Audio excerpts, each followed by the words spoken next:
Hello IGNOU students, welcome back to my channel mastering education today. अगर आप लोगों का MPSC 011 का एग्ज़ाम है तो ये वीडियो आपके लिए है। यहाँ पे हम लोग MPSC 011 के टॉप 10 मोस्ट रिपीटेड क्वेश्चंस देखने वाले हैं। ये सारे क्वेश्चंस पिछले 10 साल के पेपर में बहुत बार आए हैं और तुम लोगों को ये क्वेश्चंस आने चाहिए बिकॉज बहुत ज़्यादा चांसेस है कि ये क्वेश्चंस फिर से रिपीट हो सकते हैं नेक्स्ट पेपर में। तो चलो बिना किसी टाइम वेस्ट करे स्टार्ट करते हैं क्वेश्चन नंबर 1 से। नंबर 1 आपसे पूछ रहा है कि examine the European Union as a global actor in world politics. देखो, EU क्या होता है? यूरोपियन यूनियन पहले ये सिर्फ एक इकोनॉमिक कम्युनिटी थी जो सेकेंड वर्ल्ड वॉर के बाद यूरोप को रीबिल्ड करने के लिए बनाया गया था, क्योंकि वर्ल्ड वॉर का असर सारी कंट्रीज पे पड़ा था। लेकिन ये कम्युनिटी का ध्यान सिर्फ यूरोप पे था कि हमें यूरोप को रीबिल्ड करना है इकोनॉमिकली, सोशली, फाइनेंशियली। तो ये उन लोगों को इकोनॉमिकली हेल्प करने के लिए बनाया गया था। लेकिन धीरे धीरे यूरोपियन यूनियन सिर्फ इकोनॉमी तक लिमिटेड नहीं रहा, बल्कि वर्ल्ड पॉलिटिक्स का एक इम्पॉर्टेंट प्लेयर बन गया। ओके, यूरोपियन यूनियन एक नॉर्मल कंट्री नहीं है, लेकिन फिर भी ये वर्ल्ड लेवल पर इन्फ्लुएंस करता है। कैसे कैसे? Through trade, diplomacy, development aid and international rules and norms. पहले इसका इतना रोल नहीं था, पहले ये सिर्फ यूरोप के लिए काम करता था। लेकिन धीरे धीरे इसका इंटीग्रेशन पूरे वर्ल्ड में हो गया है और अब बहुत जगहों पर, जैसे कि ट्रेड में, डिप्लोमेसी में, डेवलपमेंट करने के लिए कंट्रीज में, और कुछ इंटरनेशनल रूल्स और नॉर्म्स बनाए हुए हैं इन लोगों ने जो सबको फॉलो करने पड़ते हैं। तो काफी ज्यादा यूरोपियन यूनियन का हमें इन्फ्लुएंस देखने को मिला है वर्ल्ड में। ओके, अगर हम इसका एवोल्यूशन देखें कि कैसे ये अब एक ग्लोबल एक्टर बन गया है, पहले ये नहीं था, पहले ये सिर्फ यूरोप को सपोर्ट करने के लिए आया था।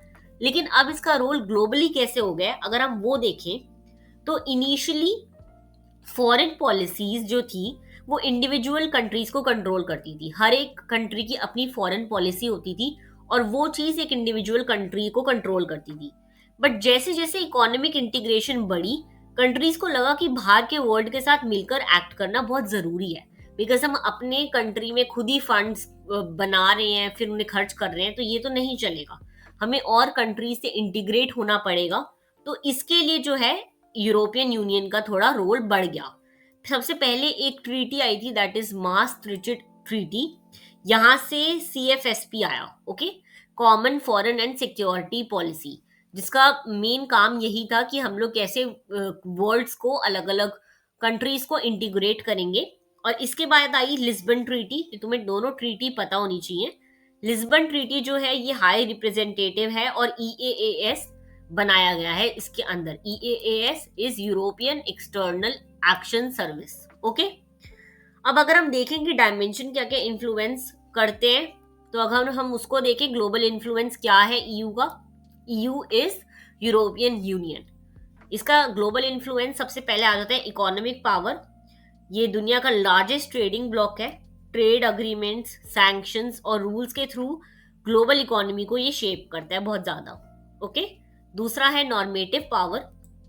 इसके पास democracy, human rights, rule of law और एनवायरनमेंट जैसे वैल्यूज को ये प्रमोट करता है और इसी वजह से EU को नॉर्मेटिव पावर कहा जाता है। तीसरा आ जाता है डिप्लोमेटिक एंड पॉलिटिकल रोल। ये यूनाइटेड नेशन, WTO, G20 जैसे प्लेटफॉर्म्स पर बहुत ज़्यादा एक्टिव है और बल्कन्स, मिडल ईस्ट और अफ्रीका जैसे रीजन में मीडिएशन का काम बेसिकली EU का होता है। ओके, अगर हम सिक्योरिटी रोल देखें तो EU के पास अपनी आर्मी नहीं है, लेकिन CSDP के अंडर पीस कीपिंग मिशंस को ये कंडक्ट करवाता है। ओके, अब इसके कुछ लिमिटेशंस भी हैं। लिमिटेशंस क्या आ जाते हैं? काफ़ी सारी प्रॉब्लम फेस करनी पड़ती है इन्हें, जैसे कि कंट्रीज के बीच डिसएग्रीमेंट रहता है काफ़ी टाइम। यूनानिमिटी रूल, यानी कि इन सबको एक कॉमन डिसीजन लेना पड़ता है, तो उस पर कभी कभार कुछ होता है। नाटो पे डिपेंडेंसी बहुत ज़्यादा है इनकी। तो ये सारी जो है चीज़ें लिमिटेशंस क्रिएट करती है, चैलेंज क्रिएट करती है EU के लिए। बाकी अगर हम तुम्हें कंक्लूजन लिखना हो तो तुम्हें कंक्लूजन में एक ही चीज़ लिखनी है कि EU मिलिट्री पावर से ज़्यादा इकोनॉमिक, डिप्लोमेटिक और नॉर्मेटिव पावर यूज़ करता है और इसलिए EU वर्ल्ड पॉलिटिक्स का एक यूनिक ग्लोबल फैक्टर बन चुका है। ओके, इजी क्वेश्चन नहीं है, डिफिकल्ट क्वेश्चन है, बट अगर इस पीडीएफ से पढ़ोगे तो तुम्हारे लिए इजी हो जाएगा। ओके, अब हम स्टार्ट करते हैं next question, that is question number 2। Question number 2 हमसे पूछ रहा है कि trace the evolution of European integration from ECSC to the European Union, कि कैसे इसका इंटीग्रेशन हमारा यूरोपियन यूनियन में हुआ। तो देखो, यूरोपियन इंटीग्रेशन का मेन एम था अपने अंदर ही और कंट्रीज को इंटीग्रेट क्यों करना चाहते थे। इनका मेन एम था कि हम लोग वॉर को अवॉइड करें, इकोनॉमिक रिकवरी कर पाए अपनी, और पॉलिटिकल स्टेबिलिटी ला सके।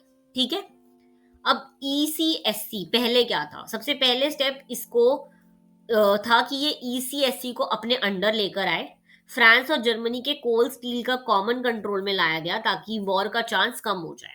ओके, तो इसलिए इनको इंटीग्रेट करने का एक ही रीजन था कि ये लोग ECSC दोनों को, इसके अंदर फ्रांस और जर्मनी आता है, तो इन दोनों को अपने साथ लेकर आए ताकि वॉर करने की जो कंडीशंस हैं वो बने ही ना।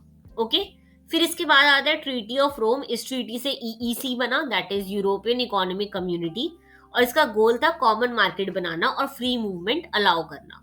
ओके, अब इसका कैसे ये आगे बढ़ा, तो 1970s के बाद नए कंट्रीज इससे जुड़ गए, नए पॉलिसी एरिया इसमें ऐड हो गए, और सिंगल यूरोपियन एक्ट बन गया जिससे इसने सिंगल मार्केट को और स्ट्रॉन्ग कर दिया था।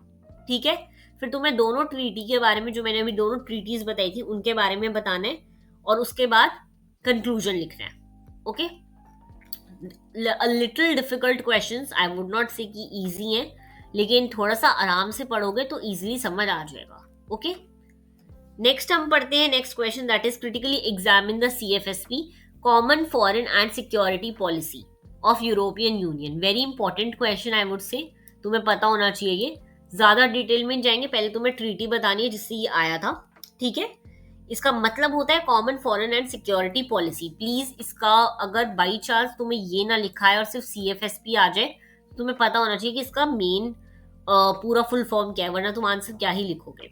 ठीक है, अब इसका एम क्या था, इसका एम था कि EU मिलकर एक फॉरेन पॉलिसी डिसीजन ले सके on the behalf of all the countries. इसके इसके ऑब्जेक्टिव्स ये थे कि हम लोग पीस मेंटेन करके रखेंगे और डेमोक्रेसी को प्रमोट करेंगे, ह्यूमन राइट्स को प्रोटेक्ट करेंगे, और ग्लोबल इश्यूज पे हम लोग एक कॉमन स्टैंड लेंगे, एक मिलकर एक ही स्टैंड लेंगे। ओके, अगर हम इसका इंस्टीट्यूशनल सेटअप देखें तो CFSP मेनली इंटर गवर्नमेंटल है, यानी कि यूरोपियन काउंसिल डायरेक्शन देता है, और फिर जितनी भी और काउंसिल्स हैं वो सारे डिसीजन लेते हैं।